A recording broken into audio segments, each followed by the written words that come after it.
May 1943, Attu Island, Alaska. The only World War II battle fought on American soil. 15,000 American soldiers, 2,900 Japanese defenders.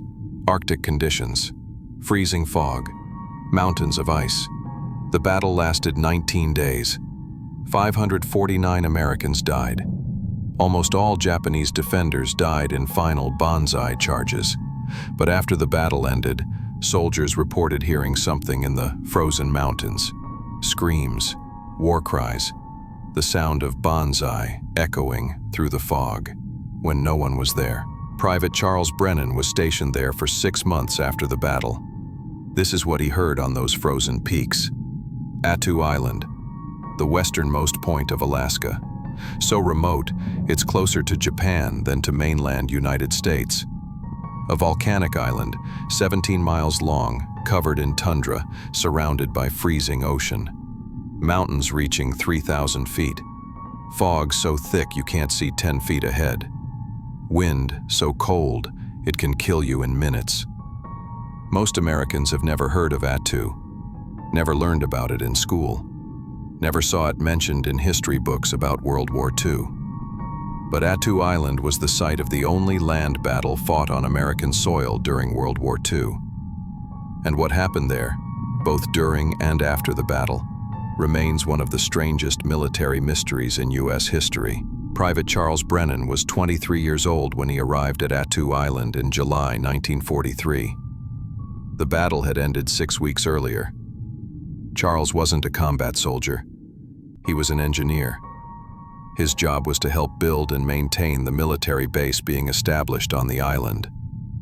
The Army was turning Attu into a forward operating base, building runways, housing, supply depots, preparing for the eventual invasion of Japan. They needed support personnel, engineers, supply clerks, communications specialists. Charles was one of thousands of soldiers assigned to Attu after the fighting stopped. He arrived expecting routine work, cold weather, isolation, long hours. Nothing dramatic. The war had moved on. Attu was just another remote posting.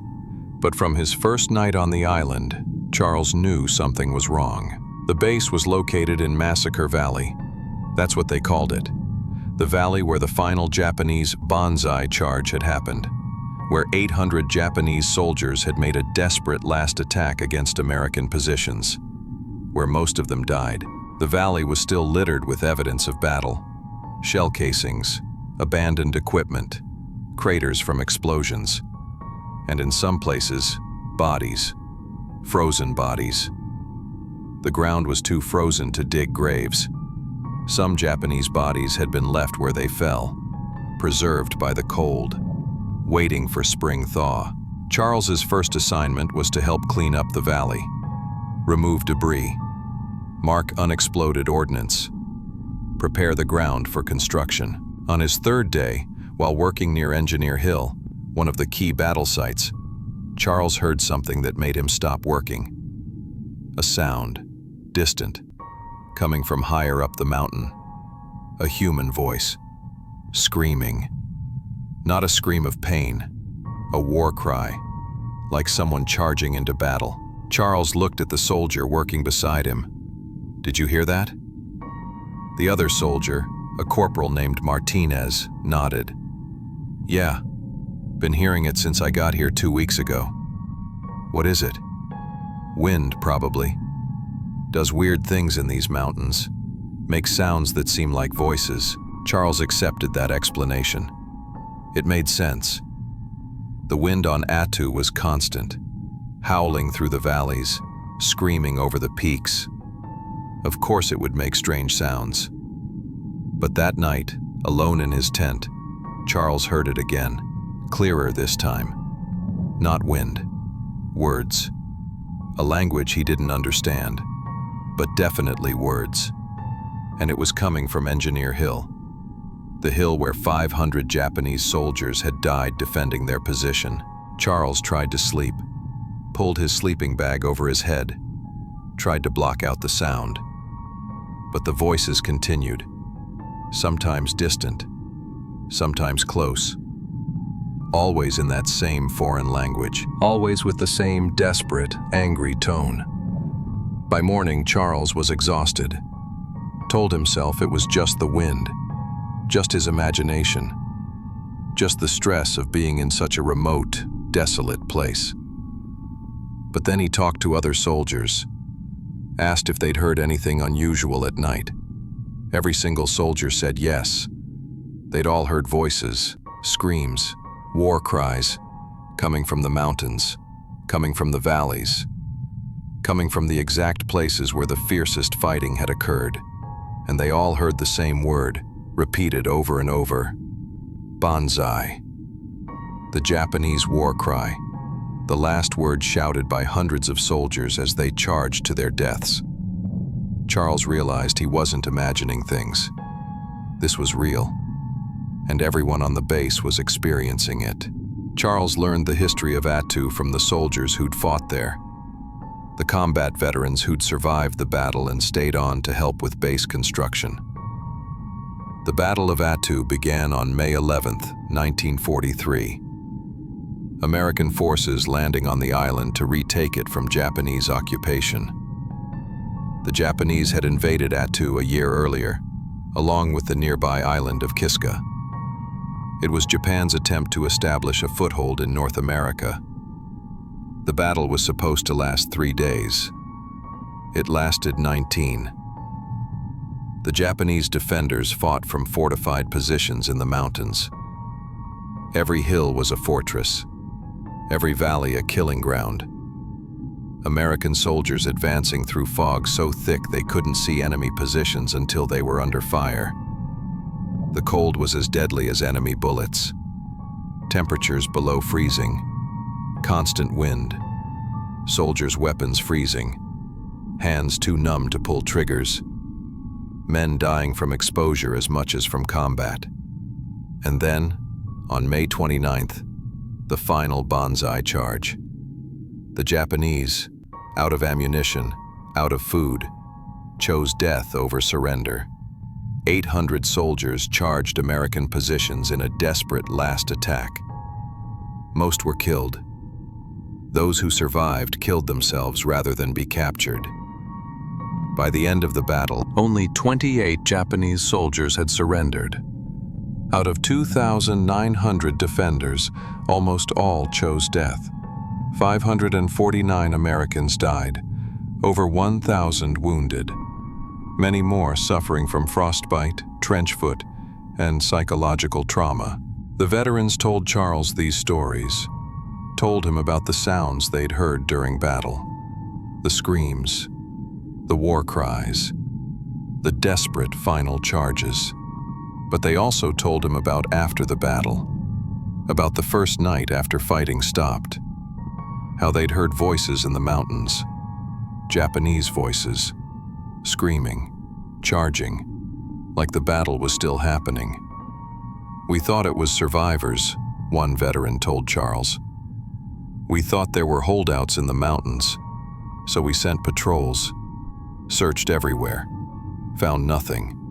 No survivors, no camps, no evidence anyone was alive up there." "But you still heard the voices?" "Every night, for weeks. Eventually you learn to ignore it, but it never stops." Charles didn't understand how you could ignore something like that, how you could hear phantom voices every night and just accept it. But after 2 weeks on Attu, he understood, because you had no choice. You either accepted it or you went crazy. There was no third option. The voices were constant, mostly at night, sometimes during the day, always coming from the mountains, from Engineer Hill, from Massacre Valley, from Cold Mountain, from all the places where men had died. Sometimes it was just sound, wind-like, indistinct, easy to dismiss. But sometimes it was clear. Words, sentences, screams of "Banzai," so loud and close it sounded like someone was charging directly at you. Charles would spin around, weapon ready, heart racing, expecting to see enemy soldiers. But there was never anyone there. Just fog. Just frozen tundra. Just emptiness. The Army never officially acknowledged the phenomenon. Officers dismissed it as audio pareidolia, the brain finding patterns in random noise. Soldiers hearing what they expected to hear because they knew what had happened there. But Charles knew it was more than that. Everyone knew. You couldn't spend weeks on Attu and dismiss it as imagination. It was too consistent, too specific, too real. One night in August, Charles was on guard duty, stationed at the perimeter of the base, looking out at Engineer Hill. The fog was thick. Visibility maybe 20 feet. At 0230 hours, 2:30 a.m., he heard it. Closer than ever before. Footsteps, running. Coming down from the hill, heading toward the base. Multiple footsteps, like a group of soldiers running. Fast. Urgent. Charles raised his rifle, clicked on his flashlight. "Halt! Identify yourself!" The footsteps continued, getting closer. He could hear breathing now. Heavy breathing, like someone running hard. "Halt, or I'll shoot!" The footsteps stopped, 10 feet away, just beyond the range of his flashlight. Charles stood frozen, finger on trigger, staring into the fog. Then he heard it.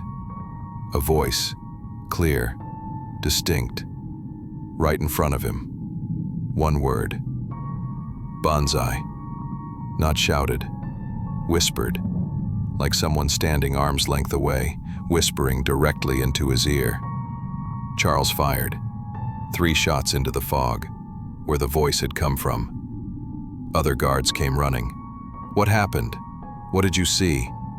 "Someone was there, right there. They said..." Charles stopped. How could he explain? They searched the area, found nothing. No footprints, no blood, no evidence anyone had been there. Charles was relieved of guard duty, sent to the medic, told he was suffering from stress, told he needed rest. But he knew what he'd heard, and it wasn't stress.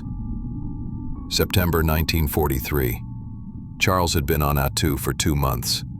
The base was growing, more buildings, more soldiers, more aircraft.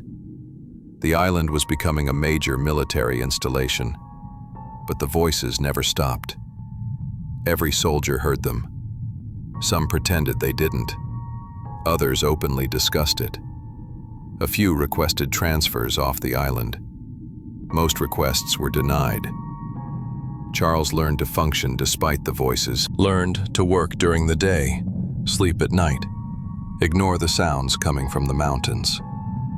But one assignment changed everything. Charles and a small crew were ordered to Engineer Hill. Their job, recover American equipment that had been abandoned during battle. Weapons, radios, ammunition boxes. Everything was still there, frozen in place, exactly where it had been left in May.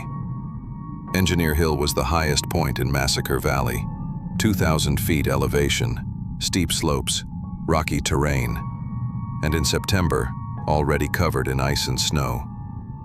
The crew climbed for 3 hours, following paths marked by previous recovery teams, passing foxholes, defensive positions, battle debris, and bodies. Japanese bodies, dozens of them, still frozen, preserved by the cold, lying where they'd fallen 4 months earlier. The Army hadn't recovered enemy dead yet, didn't have the manpower, didn't have the tools to dig in frozen ground. So the bodies remained, scattered across the hillside, a grim reminder of what had happened. Charles tried not to look at them, tried to focus on the work, but it was impossible to ignore.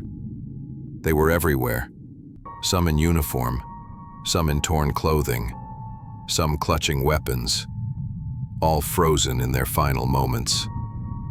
The crew reached the summit, started collecting equipment. working quickly. Nobody wanted to spend more time on that hill than necessary. Charles found an American radio, still intact, partially buried in ice. He began chipping it free. That's when he heard it. A voice, right behind him, speaking Japanese. Charles spun around. A body was lying 3 feet away. A Japanese soldier, frozen, face down, not moving. But Charles had heard a voice. He was certain. "Did you hear that?" he asked the soldier nearest him. "Hear what?" A voice. Someone speaking Japanese. The other soldier looked nervous. "Don't start that. Just get the radio and let's get off this hill." Charles returned to his work, but he kept glancing at the body. Something about it felt wrong. The position, the way it was lying, like it might move at any second. 10 minutes later, another voice, clearer this time. Multiple voices, all around the crew, speaking Japanese, urgent, angry. Everyone heard it this time, all 6 soldiers on the crew. They looked at each other, looked at the bodies scattered around them. "Let's go," the crew chief said. "Now, leave the equipment. We're leaving." They didn't need to be told twice. All 6 soldiers started down the hill, fast, almost running, slipping on ice, not caring, just wanting off that hill. Behind them, the voices grew louder, not fading as they descended, following them, keeping pace. And then they heard the footsteps, multiple people running, coming from above, chasing them down the hill. Charles looked back. Nothing there, just empty hillside, just frozen bodies that hadn't moved. But the footsteps continued. Heavy boots on ice, getting closer. One soldier panicked, started running full speed, lost his footing, tumbled 20 feet down the slope, hit his head on a rock, knocked unconscious. The crew stopped, went back for him, carried him, moved as fast as they could with the extra weight. The voices were screaming now. That word, "Banzai, Banzai, Banzai." It sounded like 100 soldiers, all charging, all screaming, all around them. The crew reached the base of the hill, still carrying their unconscious teammate, still hearing the voices, still feeling pursued. Only when they were back at the base, inside buildings, surrounded by other soldiers, did the sounds stop. The crew chief reported the incident, described what they'd heard, what they'd experienced. The officer in charge listened, then made a decision. Engineer Hill was off limits. No more recovery missions. No one goes up there without explicit authorization. It was never officially explained why, but everyone understood. Some places on Attu were too dangerous, not because of unexploded ordnance, not because of terrain, but because of what remained there, what was still fighting, what refused to accept the battle was over. October 1943. As winter approached, conditions on Attu deteriorated. Temperature dropped below zero. Winds exceeded 50 miles per hour. Daylight shrank to 6 hours. The island became even more isolated, even more hostile. And the voices got worse. Now they weren't just on the mountains. They were in the valleys, near the base, sometimes inside the perimeter. Guard duty became psychological torture. Standing watch for 4 hours, listening to sounds that shouldn't exist, seeing movement that wasn't there, questioning your sanity hourly. Charles was assigned to a night patrol. 3 soldiers. Routine security check of the base perimeter. Simple 4-hour patrol. Nothing dangerous, just walking a circuit, making sure everything was secure. The patrol started at 2200 hours, 10 p.m. Dark, foggy, cold enough that every breath hurt. Charles walked with Corporal Davis and Private Jensen, all 3 carrying rifles, all three wearing every layer of clothing they owned. They'd been walking for 30 minutes, about halfway through the circuit, passing near the edge of Massacre Valley. That's when Jensen stopped. "Do you hear that?" Charles listened. Wind, always wind, but underneath, something else. Rhythmic, like footsteps, marching. Multiple people, keeping pace. "It's the wind," Davis said, but his voice was uncertain. They kept walking. The sound continued, footsteps matching their own, like an invisible patrol walking parallel to theirs. "Hello?" Charles called out. "Anyone there?" No response, but the footsteps didn't stop. Jensen pulled out his flashlight, shined it toward the valley. The beam penetrated maybe 20 feet into the fog. Nothing visible, just white emptiness. But the footsteps were close, right there, just beyond the light. "Maybe we should head back," Jensen said. Before Davis could respond, they heard it. A voice, loud, clear, shouting in Japanese. Then another voice, and another. Multiple voices, all shouting, all urgent, like soldiers giving orders. "Run," Davis said. "Back to base, now." They ran. Full sprint, weapons forgotten, just running. Through fog, over ice, toward the lights of the base. Behind them, the voices erupted. Not just shouting now, screaming, war cries. The sound of hundreds of soldiers attacking, footsteps pounding, getting closer, like an entire army charging after them. Charles risked a glance back. Nothing. Just fog. Just darkness. But the sounds were real. He could hear individual voices, hear words, hear the specific sounds of running soldiers. They reached the base gates. Other guards had heard them coming, heard the sounds following them. Raised weapons, flashlights scanning the fog. The three-man patrol burst through the gates, gasping, terrified. The guards slammed the gates shut. Everyone stood there, weapons ready, listening. The sound stopped, instantly, completely, like someone had flipped a switch. Silence. Just wind. Just the normal sounds of the base. "What the hell was that?" one of the guards asked. Nobody answered, because nobody had an answer. The patrol's commanding officer debriefed them, asked detailed questions, took notes, then filed a report. Charles never saw that report, never knew what the officer wrote. But he knew it wouldn't change anything. Patrols would continue. Soldiers would keep hearing things, and the army would keep pretending nothing was wrong. 3 days later, another patrol had a similar experience. This time 5 soldiers, different location, same result. Voices, footsteps, phantom pursuit. By November, the incidents were happening nightly. Multiple patrols, multiple witnesses, all reporting the same phenomena. Some soldiers refused night duty. Some requested transfers. Some simply stopped reporting what they experienced. What was the point? Nothing would change. Charles began documenting the incidents in a personal journal. Dates, times, locations, witnesses, what was heard, what was seen.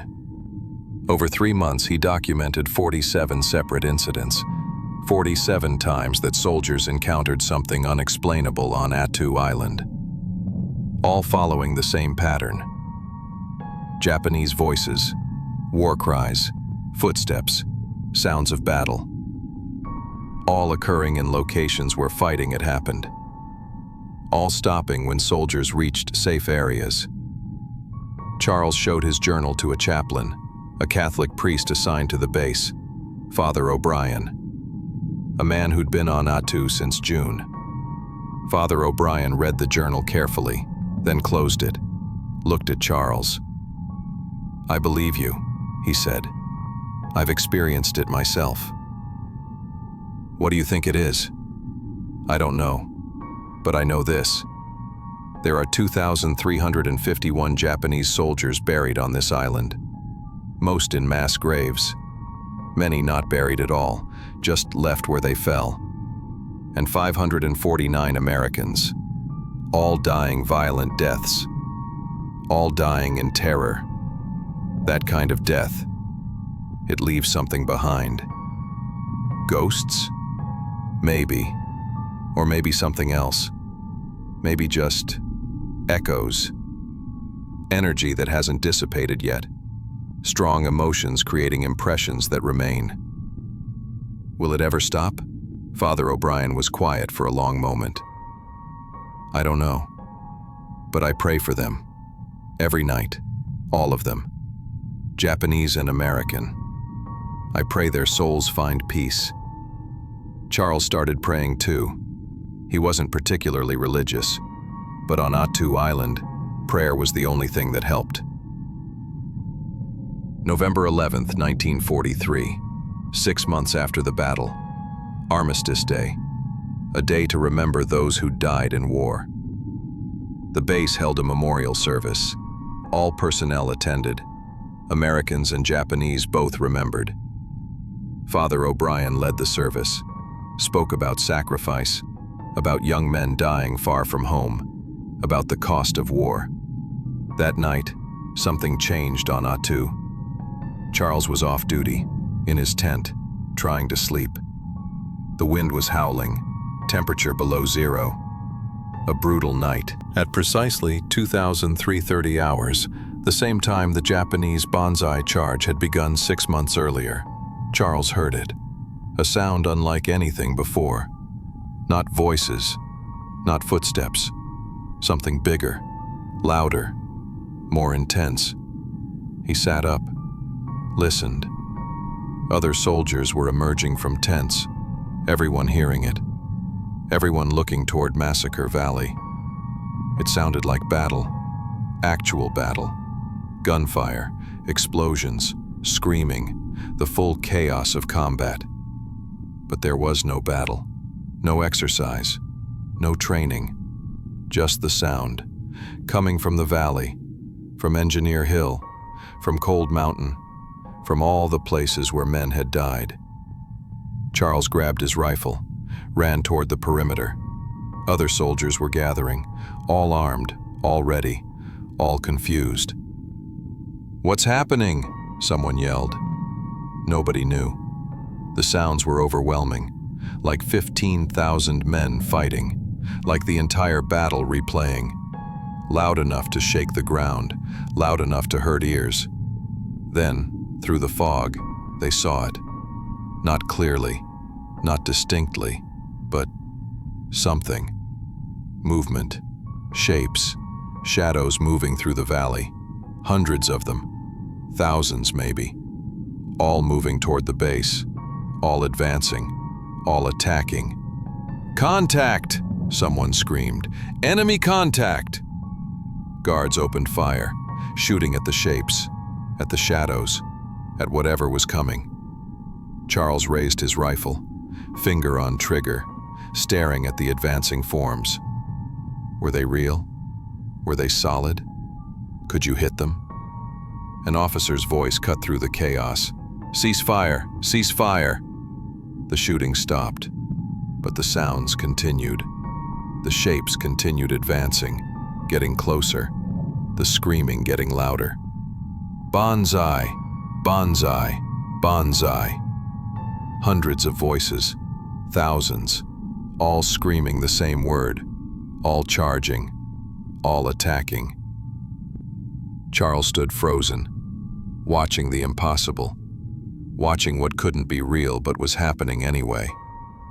The shapes reached the perimeter, 30 feet away, 20, 10. Then they stopped, all at once, like hitting an invisible wall. The shapes froze, the sounds cut off. Sudden, complete silence. For 10 seconds, nobody moved. Soldiers standing with weapons ready. Shapes standing motionless in the fog. Mutual stillness. Then the shapes faded. Not all at once, gradually, like smoke dissipating, like fog clearing, until nothing remained. Just empty valley, just darkness. The silence was absolute. No wind, no sounds. Just hundreds of soldiers breathing hard, hearts pounding, minds trying to process what they'd just witnessed. Then someone started crying. Not sobbing, just quiet tears. Release of tension, release of fear. Others joined. Within minutes, dozens of soldiers were crying. Some sitting on the ground, some leaning on each other. All overwhelmed. Charles felt tears on his own face. Didn't remember starting to cry. Didn't try to stop. Father O'Brien appeared, moving through the crowd, touching soldiers' shoulders, offering comfort, speaking quietly. "It's over," he kept saying. "It's over. They're at peace now. It's over." Charles wanted to believe that. Wanted to believe the phantom attack meant closure, resolution, the end of the haunting. But he wasn't sure. Wasn't sure anything on Attu would ever truly be over. The commanding officer addressed everyone at dawn, explained that what they'd experienced was mass hysteria triggered by Armistice Day stress. Told them to dismiss it, return to duty, never speak of it. But everyone knew better. You can't dismiss something 300 soldiers witnessed simultaneously. You can't call it hysteria when it followed the exact pattern of the historical battle. You can't explain away shapes that moved, sounds that shook the ground, an attack that stopped at the perimeter.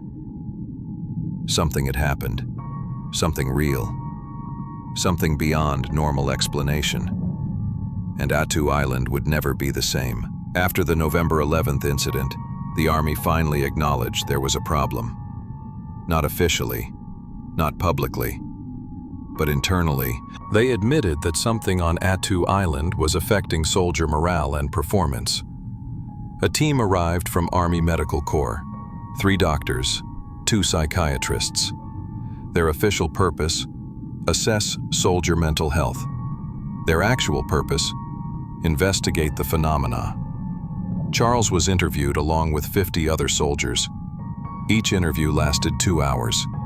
Detailed questions about what they'd experienced, what they'd seen, what they'd heard. The lead psychiatrist, Dr. Morison, was thorough, professional, non-judgmental. He didn't dismiss the experiences, didn't suggest soldiers were crazy or lying, just listened, took notes, asked clarifying questions. In your own words, Dr. Morison asked Charles, "What do you believe is causing these phenomena?" Charles had thought about this for months. "I think the men who died here, they haven't left. I don't know if that means their spirits or their energy or just echoes of what happened. But something remains, and it's strongest in places where the most violent fighting occurred. Do you believe it's dangerous? Hostile? I don't think so. I think it's just replaying, like a recording, playing over and over. The battle, the charges, the deaths. It's not trying to hurt us. It's just happening." Dr. Morison made notes. That's consistent with what others have reported. Most soldiers don't describe the phenomena as threatening, just disturbing, psychologically difficult. Has anything like this been documented before? Other battlefields? Not to this extent. But yes, there are reports from other sites of intense combat. Gettysburg, Verdun, the Somme. Soldiers and civilians reporting sounds, sightings, experiences that can't be easily explained. So we're not crazy. No, you're not crazy. You're experiencing something real. We just don't fully understand what it is. The team spent 3 weeks on Attu, conducted interviews, reviewed incident reports, spent nights at various locations listening for the phenomena. They experienced it themselves, multiple times. Dr. Morison personally witnessed what he called auditory phenomena consistent with battle sounds near Engineer Hill. One psychiatrist reported seeing indistinct shapes moving through fog in Massacre Valley. Their final report, which Charles never saw but heard about, concluded, personnel stationed at Attu Island are experiencing genuine, unexplained phenomena. This is not mass hysteria, not stress-induced hallucination, but actual sensory experiences of unknown origin. Recommend: minimize nighttime patrols in affected areas, increase mental health support, consider rotating personnel more frequently. Some recommendations were implemented. Night patrols reduced, a full-time chaplain assigned, soldiers allowed to request transfers without stigma. But the base remained operational, the mission continued, and the phenomena didn't stop. December 1943. Charles's 6-month deployment was ending. He'd been approved for transfer to a base in the lower 48. He was going home. His last week on Attu, Charles did something he'd been planning for months.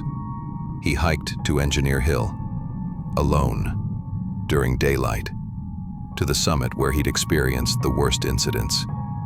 He wasn't sure why he felt compelled to go. Maybe for closure, maybe to understand, maybe just to say goodbye. The climb took 2 hours. The hill was covered in snow now, ice coating every surface. The frozen bodies had been covered by drifts, invisible now. But Charles knew they were there, knew he was walking among the dead. At the summit, he stopped, looked out over Massacre Valley, over the base, over the frozen landscape where thousands had fought and died. "I'm leaving," he said aloud, "but I won't forget. I'll tell your story. I'll make sure people know what happened here." The wind picked up, strong enough to make him steady himself. Then, a sound, not wind, a voice, quiet, almost too quiet to hear. One word: arigato. Japanese for thank you. Charles felt tears freezing on his cheeks. "You're welcome," he whispered. He descended the hill. Left Attu Island 3 days later, never returned. But he kept his promise. For the rest of his life, he told the story. Told people about Attu, about the battle, about the men who died there, about what remained. Charles returned to the United States in January 1944, went home to Pennsylvania, eventually married, had children, lived a normal life. But Attu stayed with him. The memories, the sounds, the experiences that defied explanation. For 20 years, he didn't talk about it much, mentioned it occasionally to other veterans. But most people didn't want to hear about ghosts, about haunted battlefields, about voices in the fog. Then in 1963, Charles read an article in a military history journal about Attu Island, about the Battle of Attu, about how it had been forgotten by most Americans, how few people even knew it had happened. The article mentioned that Attu had been abandoned as a military base in 1950. The harsh conditions and remote location made it impractical. The Coast Guard maintained a small station, but otherwise the island was empty. Charles wondered if the phenomena had continued after the army left, if the voices still echoed through the valleys, if the phantom soldiers still charged across the frozen slopes. He started researching, writing to veterans, contacting anyone who'd served on Attu, trying to document the experiences, trying to preserve the stories. He found dozens of veterans who'd experienced the same things. All had similar accounts. All described the voices, the footsteps, the sounds of battle. Some had experienced the November 11th incident. Others had their own unique encounters. Charles compiled everything into a manuscript, 200 pages, first-hand accounts, dates, times, witness statements, a comprehensive documentation of the Attu phenomena. He tried to publish it, sent it to publishers, to military history journals, to paranormal research organizations. Everyone rejected it. Too controversial, insufficient evidence, not credible. But Charles kept the manuscript, kept adding to it. Every time he found another veteran, another story, another piece of evidence. In 1978, he was contacted by a researcher from Duke University, a parapsychologist studying battlefield hauntings. The researcher had heard about Attu, wanted to visit, wanted to investigate. Charles provided all his documentation, helped plan the expedition. Couldn't go himself. He was 73, too old for such a trip. But he gave the researcher everything he'd collected over 30 years. The Duke expedition visited Attu in July 1979. 5 researchers, 2 weeks on the island. They documented everything: temperature readings, audio recordings, electromagnetic field measurements, witness interviews with Coast Guard personnel. They experienced phenomena multiple times, recorded sounds that matched historical battle noises, captured temperature anomalies in specific locations, documented what they called residual hauntings, recordings of past events playing repeatedly. Their report concluded, Attu Island exhibits consistent paranormal phenomena consistent with a traumatic historical event. The intensity and frequency of experiences suggests strong residual energy remaining from the 1943 battle.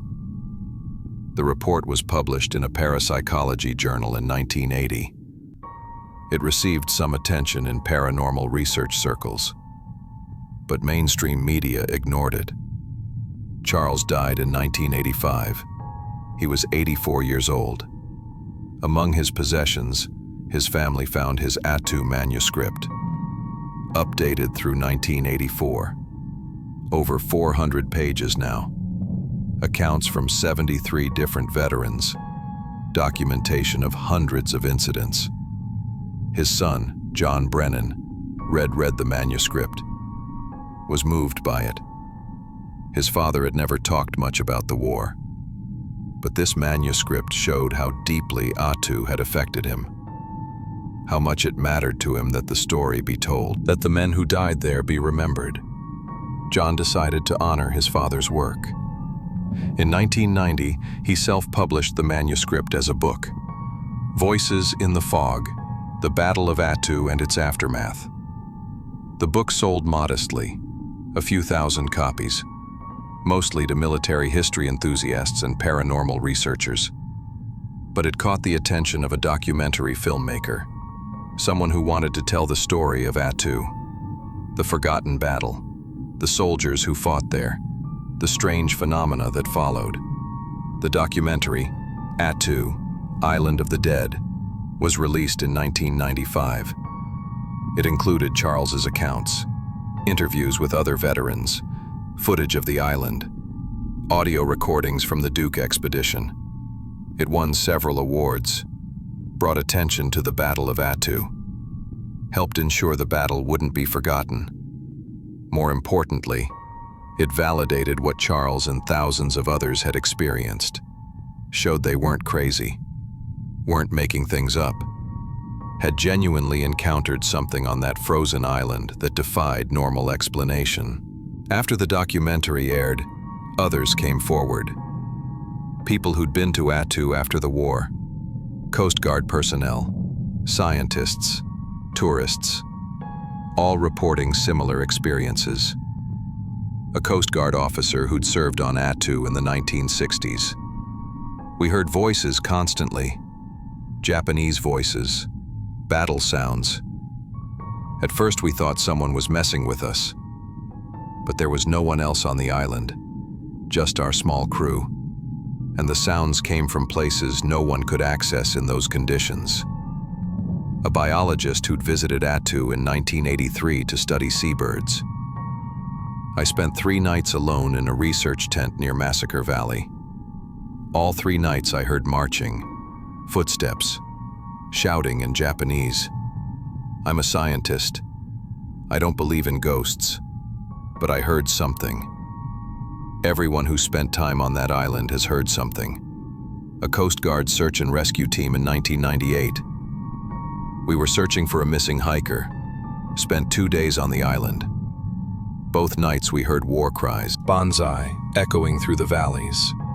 It was unnerving, made it hard to focus on the search. The pattern was consistent across decades. Different people, different years, different purposes for being on the island, all experiencing the same phenomena. In 2000, a team of paranormal investigators spent a week on Attu. They brought advanced equipment, digital recorders, infrared cameras, EMF detectors. They captured audio, voices speaking Japanese, battle sounds, explosions, all in locations where no one else was present. They captured video, indistinct shapes moving through fog, shadows that appeared and disappeared. Nothing definitive, nothing that proved anything, but suggestive. Most compelling, their EMF readings. Electromagnetic fields spiking dramatically in specific locations. Engineer Hill, Massacre Valley, Chichagof Harbor, all sites of intense fighting, all showing anomalous readings. One investigator, Sarah Chen, a physicist, analyzed the data. Her conclusion: something is generating electromagnetic disturbances in these locations, whether it's geological, atmospheric, or something else. I can't say, but it's real. It's measurable, and it correlates precisely with historical battle sites. The team's findings were published. Academic journals initially rejected them, too controversial. But eventually, a physics journal accepted a technical paper about the electromagnetic anomalies, not mentioning ghosts, just presenting the data, the unusual readings, the consistent patterns. That paper caught the attention of other researchers. Teams from MIT, Stanford, and Cambridge visited Attu, all conducting their own measurements, all finding similar anomalies. By 2010, there was a significant body of scientific evidence that something unusual was happening on Attu Island. Not proof of ghosts, but proof of phenomena that couldn't be easily explained by conventional science. The National Park Service, which manages Attu as part of the Aleutian Islands, began acknowledging the phenomena in their documentation, not calling it a haunting, but noting that visitors frequently report unusual auditory and visual experiences in certain areas. They posted warnings. Some areas of Attu Island have been the site of intense historical trauma. Visitors may find these areas psychologically disturbing. The Park Service recommends visiting in groups and being prepared for unusual conditions. In 2015, a Japanese delegation visited Attu, descendants of soldiers who died there. They came to hold a memorial service, to honor the dead, to pray for their souls. The delegation spent 2 nights on the island. All reported hearing voices, Japanese voices, speaking words they could understand. One family member claimed to hear her grandfather's name called out. Another said he heard singing, an old Japanese military song his father had taught him. After their visit, the delegation held a press conference, shared their experiences, called for both nations to properly memorialize what had happened on Attu, to honor all who died there. to bring peace to the island. That led to increased attention, more visitors, more research, more documentation. Attu was no longer forgotten. The battle was being remembered, the soldiers honored, and, interestingly, reports of phenomena decreased, not stopped completely, but became less frequent, less intense. Some researchers theorized that the attention, the remembrance, was helping, that acknowledging what happened, honoring the dead, was somehow reducing the residual energy. Others suggested the phenomena was cyclical, that it peaked around anniversaries, that as time passed, it naturally faded. Nobody knew for sure, but something was changing on Attu Island. May 11th, 2018, the 75th anniversary of the Battle of Attu. A major commemoration was planned. American veterans, Japanese family members, government officials from both nations. Charles's grandson, David Brennan, attended. He'd grown up hearing stories about Attu, about his grandfather's experiences, about the voices in the fog. David was a history teacher. He'd made it his mission to teach students about Attu, about the forgotten battle, about the sacrifice of both American and Japanese soldiers. For the anniversary, he brought 20 students, high school seniors, a history trip to a place few Americans had ever visited. They arrived on May 10th, helicoptered in from Cold Bay. The island looked exactly as described in his grandfather's manuscript. Barren, frozen even in May, fog-covered mountains, desolate beauty. The students were briefed about the phenomena, told they might hear or see unusual things, told not to be frightened, told it was part of the island's history. That night, David couldn't sleep. He kept thinking about his grandfather, about what Charles had experienced here 75 years earlier, about the stories that had shaped David's entire life. At midnight, he left his tent, walked to the edge of Massacre Valley, stood looking at Engineer Hill, the same hill where his grandfather had experienced the most intense phenomena. "Grandpa told me about this place," David said aloud. "Told me what happened here, what you all went through. I wanted to come, to see it for myself, to honor your memory." The fog was thick, visibility maybe 20 feet, wind howling, temperature near freezing. David waited, listening, half hoping, half fearing he'd hear something, experience what his grandfather had experienced. Nothing. Just wind. Just normal night sounds. He felt oddly disappointed. He'd wanted to connect with this place, with the history, with the soldiers, but there was just emptiness. He turned to head back to camp, then stopped, heard something. Faint, distant, but definitely not wind. Singing. Japanese singing. A military song. Multiple voices. Harmonizing. David turned back toward the valley. The singing continued. Sad, melancholic, like soldiers singing before battle, knowing they might die. Then, American voices joined. Different song, but harmonizing somehow. Two different languages, two different melodies, somehow blending together. David stood frozen, listening, tears streaming down his face. It lasted maybe 2 minutes, then faded, gradually, like sound drifting away on the wind. David stood there long after the singing stopped, processing what he'd heard, what it meant. The next day at the memorial ceremony, David shared his experience, described the singing, the harmony, the two sides joining together. "I think," he said, "that's what this place is trying to tell us, that we're not enemies, we're just people. Soldiers doing their duty, men who died too young, and in death they found peace together."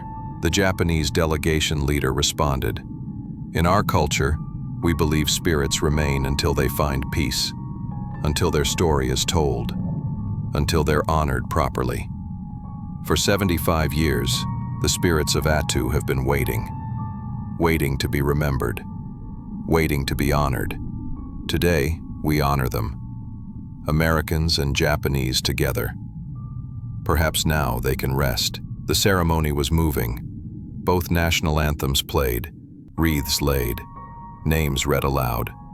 All 549 Americans, all 2,900 Japanese. Every single soldier who died there. Every name spoken, every person remembered. That night, something extraordinary happened.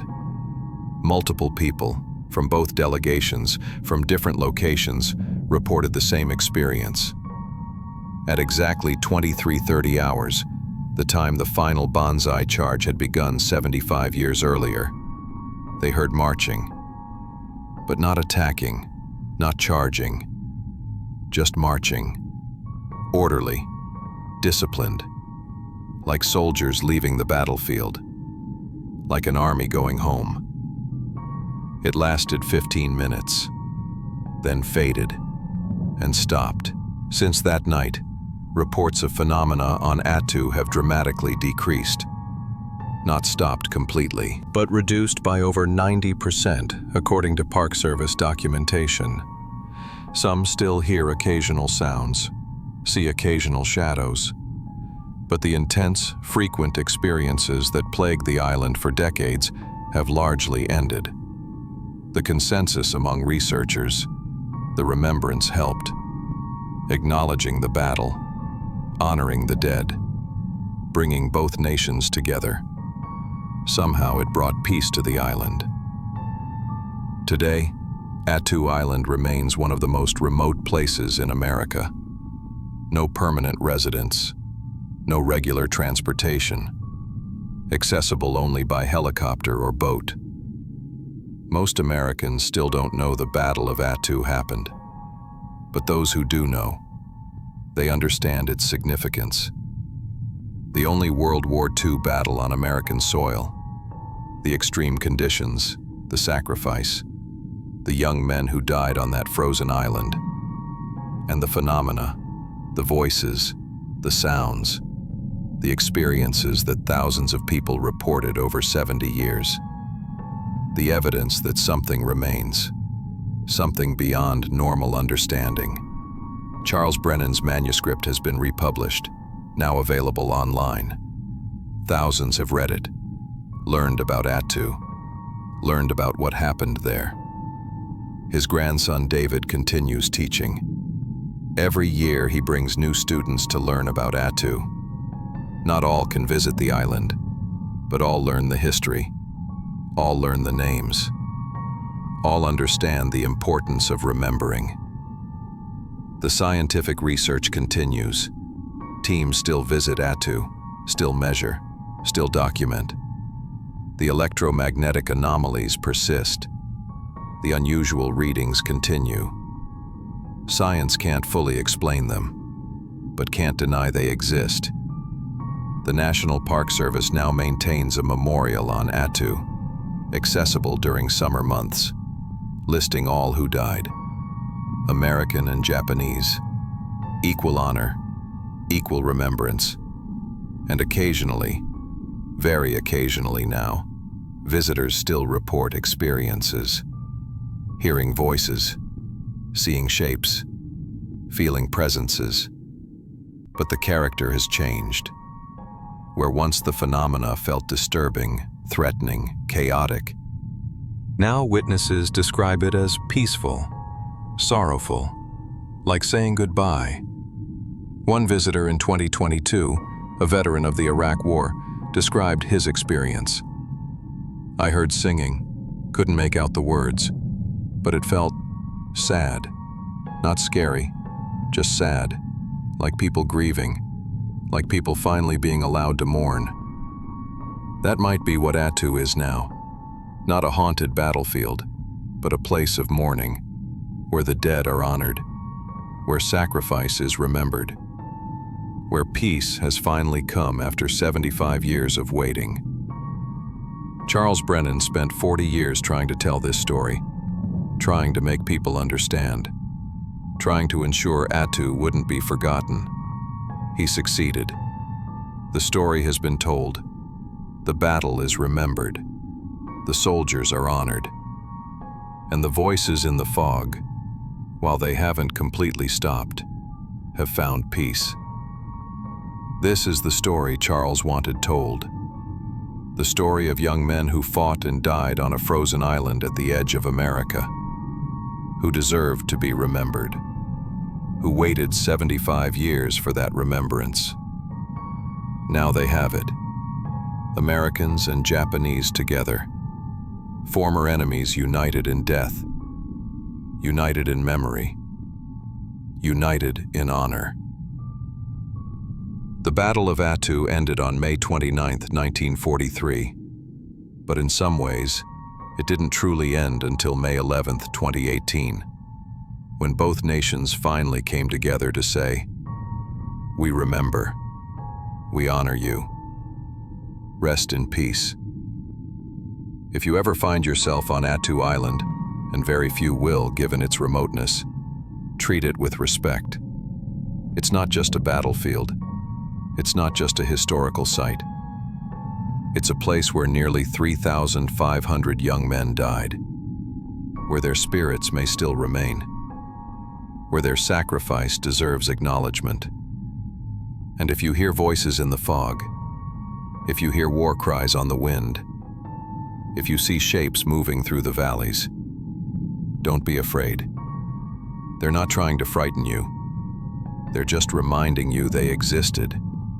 They fought. They died. They matter. Remember them. That's all they ask. Remember Attu. Thanks for listening. And may all who died there, American and Japanese alike, rest in eternal peace.